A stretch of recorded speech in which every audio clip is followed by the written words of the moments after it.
खारे शंकरपाळे करण्यासाठी बघा या वाटीने 2 वाट्या मैदा घेते मी. याला चाळून घ्यायचं आहे आपल्याला.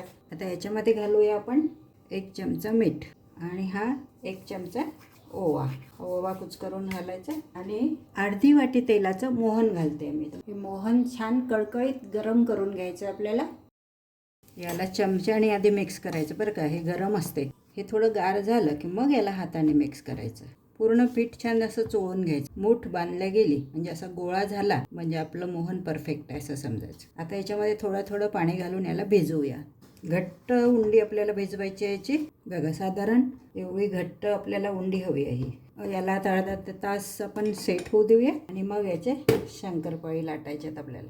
1 अर्धी वाटी मिरेपूड घ्यायचे आणि 1 छोटी वाटी मी पिठी साखर मिक्स करते.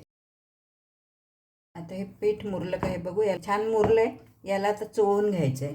याने याचे असे आता गोळे करून घ्यायचे आहेत. ही उंडी जी आहे ना याच्यामध्ये आपण मोहन घातलं तर ही पोळपाटाला चिपकणार नाही आहे. याला लाटून घ्यायचं आहे.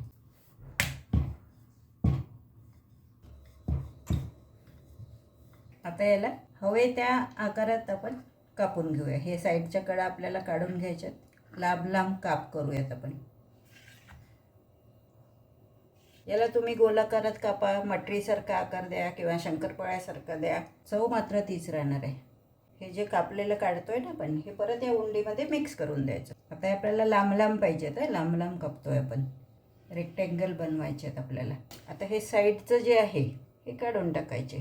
हे जे आहेत हे आपण एका भांड्यात काढून घ्या. सगळे आधी लाटून घ्या किंवा तुम्ही थोडे थोडे करून पण सोबत तळू शकता.